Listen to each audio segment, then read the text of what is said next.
11kii February 1847 ayuu Thomas Alva Edison ku dhashay gobolka Ohio ee dalka Mareykanka.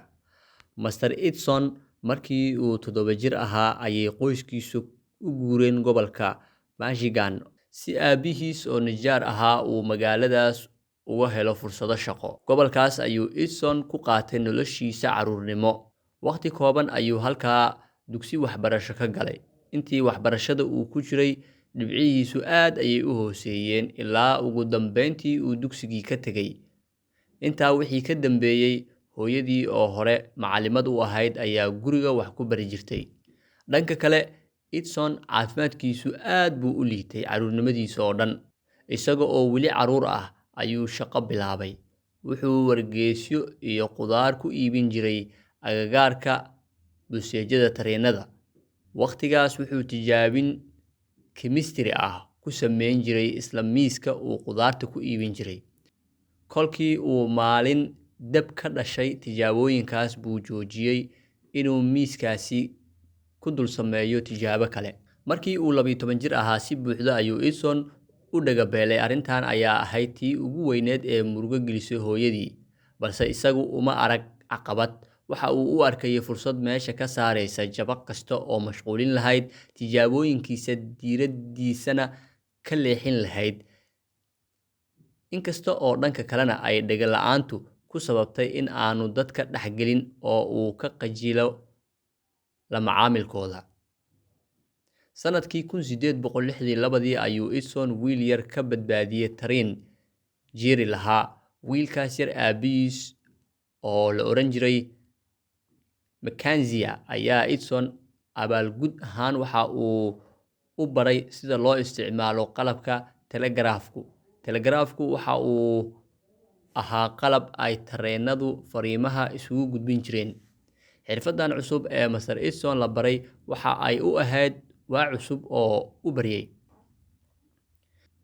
Sanadkii 1868 ayuu u wareegay magaalada Boston, wuxuuna ka shaqo galay shirkaddii Western Union. Sanadkii xigayna wuxuu gebi ahaanba iska casilay shaqadiisii, wuxuuna waqtigiisii oo idil u huray inuu wax cusub ikhtiraaco. Isla sanadkaas buu ikhtiraacay qalab elektaroonig ah oo codka lagu duubo. Edison wuxuu sii dhexgalay farsamadiisii telegraafiga. Dhowr jeer oo isxigxigay ayay dowladdu u diiwaangelisay ikhtiraacyo kala duwan oo uu sameeyey, kuna saabsanaa horumarinta telegraafiga.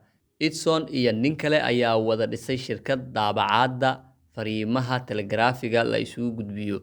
Waxa kale oo uu sameeyey shirkad yoolkeedu yahay inay sameyso telegraafi iskiis isu wada automatic. Dhanka kale, noloshiisa shakhsiga ahayd way isbedeshay sanadahaas oo hooyadii ayaa geeriyootay. Sidii isagu ba sheegay, hooyadii waxa ay ahayd qofkii noloshiisa qaabeeyay. Isla sanadkaas ayuu guursaday Edison, walow markii dambe khilaaf badan guurkiisa ragaadiyay oo ay kala tageen. Master Edison wuxuu socdaba waxa uu ikhtiraacay qalab codka lagu duubo oo uu u bixiyay phonograph.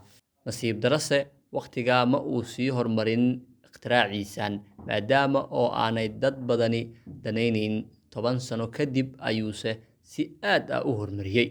Muddo 5 sano ah kadib, Edison waxa uu diiradda saaray ikhtiraacdiisii sida weyn u beddelay taariikhda basharka. Waa ikhtiraacii laambadaha. Waxa uu aas-aasay shirkad ay shaqadeedu tahay ikhtiraacka laambadaha. Siday taariikhdu xustay, in ka badan 10,000 oo jeer ayuu guuldareystay ikhtiraackaasi. Edison wuxuu yidhi, 10,000 oo jeer ma aan guuldareysan, waxaanse bartay 10,000 oo hab oo aanay laambaduhu u shaqayn. Munaasabadiisii sanadka cusub ee 1880 ayaa laambadahaasi lagu soo bandhigay laguna dabaaldegay. Bandhigga laambaduhu kuma ekaan Mareykanka, sidoo kale waxaa lagu sii bandhigay dalka Faransiiska. Sanadii 1881 Ingiriiska, 1882 Ruushka iyo meelo kale. Edison noloshiisa ikhtiraacdu intaas kuma ekeen. Waxa kale oo uu ikhtiraacay hab ay adeegsadaan Edison noloshiisa ikhtiraacuu intaas kuma ekeen, waxaa kale oo uu ikhtiraacay hab ay adeegsadaan dadka macdanta ka shaqeeya oo ay macdanta kula soo baxaan. Inkastoo uu dheef badan ka helay ikhtiraacaan, haddana markii dambe faraha ayuu ka qaaday. Wuxuu wax ku darsaday aaladda sawirka lafaha ee loo yaqaan raajatada iyo baytariyada. Sanadkii 1895 wuxuu soo bandhigay kaamarad duubi karta sawir dhaqdhaqaaqaya. Waxa uu ka sii noqday ikhtiraacii u dambeeyay ee uu noloshiisa ka shaqeeyo ilaa intii uu ka dhimanayna sanadkii 1931. Thomas Edison wuxuu noqday mid ka mid ah dadkii ugu ikhtiraacga badnaa ee taariikhda basharka soo maray. 84 sano oo uu noolaa waxaa loo diiwaangeliyay 93 ikhtirac, oo kan laambaddu ay ahayd midii ugu mudnaa.